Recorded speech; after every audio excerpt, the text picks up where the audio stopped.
বরিশালে ডেঙ্গু পরিস্থিতি দিন দিন অবনতি হচ্ছে। প্রতিদিনই হাসপাতালে ভর্তি হচ্ছেন নতুন রোগী। এখন পর্যন্ত বরিশাল বিভাগে ৮ জন মারা গেছেন ডেঙ্গুতে। তারপরও মশারি ছাড়াই হাসপাতালে শয্যায় ডেঙ্গু রোগীরা। পরিস্থিতি উদ্বেগজনক বলছেন চিকিৎসকরা। বরিশাল থেকে শাকিল মাহমুদের পাঠানো তথ্যচিত্রে ডেস্ক রিপোর্ট। প্রথম দেখায় হাসপাতালের সাধারণ ওয়ার্ড মনে হলেও এটি আসলে ডেঙ্গু রোগীদের ওয়ার্ড। সারা দেশে যেখানে ডেঙ্গু রোগীদের মশারির নিচে রেখে চিকিৎসা সেবা দেওয়া হয়, সেখানে বরিশাল শের-ই-বাংলা মেডিকেল কলেজ হাসপাতালে দেখা যাচ্ছে না তার কিছুই। রোগী ও স্বজনদের অভিযোগ, হাসপাতাল কর্তৃপক্ষ কোনো মশারি সরবরাহ করেনি। এছাড়া রয়েছে শয্যা সংকট সহ নানা অব্যবস্থাপনার অভিযোগ।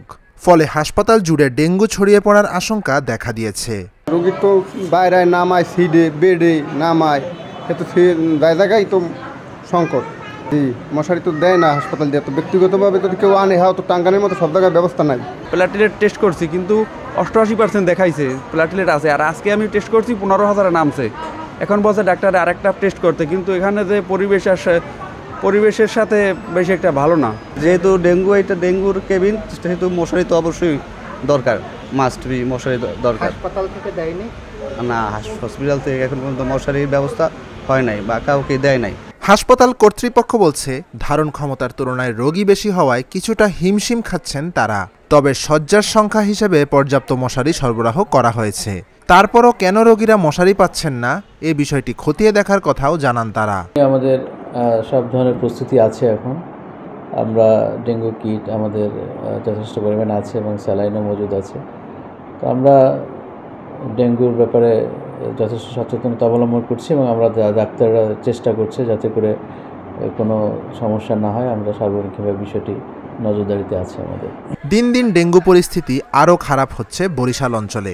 বিভাগের ৬ জেলার বিভিন্ন হাসপাতালে গত ২৪ ঘন্টায় ১৩৮ জন রোগী ভর্তি হয়েছেন। মোট চিকিৎসাধীন আছেন ৪০৭ জন, আর এখন পর্যন্ত মারা গেছেন ৮ জন। এমন পরিস্থিতিতে আগামী ২৬ জুন থেকে শুরু হতে যাওয়া এইচএসসি পরীক্ষা পেছানোর দাবিতে আন্দোলন করছেন শিক্ষার্থীরা। আমরা চাই আমাদের পরীক্ষা যেন একটু পিছায়, আমাদের একটু সময় দেয়। দাবি হচ্ছে একটাই, যে পরীক্ষা পিছাইতে হবে। আমাদের দফা এক দাবি। আমরা চাই আমাদের 2 মাস পরীক্ষা পেছানো হোক, কমপক্ষে 2 মাস পরীক্ষা পেছানো হোক, এবং এই দাবি নিয়ে আমরা মানববন্ধন করতেছি।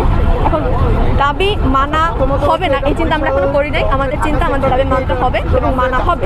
পরীক্ষার হলে ডেঙ্গু ও করোনায় আক্রান্ত হওয়ার সম্ভাবনার কথাও জানান তারা। তবে শিক্ষা বোর্ড চেয়ারম্যানের দাবি, ডেঙ্গু প্রতিরোধে নানা উদ্যোগ নিচ্ছেন তারা। এখন পর্যন্ত যেহেতু আমাদের সরকারি নির্দেশনা, উপর থেকে আমাদের কোনো কিছু আসে নাই। উপর থেকে আমাদের বলতেছে, মন্ত্রণালয় বলতেছে, আন্তঃশিক্ষক বলতেছে, আপনারা পরীক্ষার প্রস্তুতি কেমন, ডেঙ্গু প্রতিরোধে কী ব্যবস্থা নিচ্ছেন সেটা জানান। করোনা প্রতিরোধের জন্য কী কী আপনারা কেন্দ্রে নির্দেশন, তারা সেই নির্দেশনাগুলো আমাদের কাছে দিচ্ছে। সেই নির্দেশনাগুলো আমরা কেন্দ্রে কেন্দ্রে পৌঁছাইছি। আমাদের ওয়েবসাইটে আমরা অলরেডি দিয়ে দিছি। মানে করোনার জন্য কি প্রতিশোধ নিতে হবে, প্রতিরোধ করতে হবে তারপরে আপনার ওই যে ডেঙ্গুর জন্য কী কী, এগুলো অলরেডি আমাদের সমস্ত ওয়েবসাইটে এগুলো ক্লাস হয়ে গেছে। পরিস্থিতি উদ্বেগজনক জানিয়ে স্বাস্থ্য বিভাগ বলছে, বিভাগের ৬ জেলার মধ্যে ডেঙ্গু সবচেয়ে ভয়াবহ আকার ধারণ করেছে বরগুনায়। চিকিৎসায় কোনো ধরনের গাফিলতি নেই জানিয়ে ডেঙ্গু প্রতিরোধে সবাইকে সচেতন হওয়ার আহ্বান জানান তারা।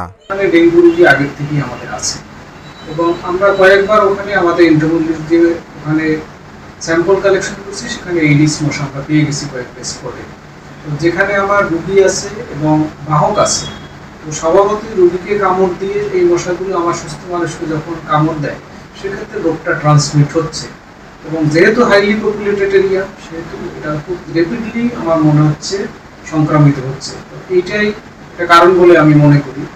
আর এটা সমাধান এবং চিকিৎসার যেটা হচ্ছে যে আমাদের হাসপাতালগুলো আমরা যে কাজগুলো করি, একটা হচ্ছে রোগ নির্ণয় আর একটা হচ্ছে রোগের চিকিৎসা।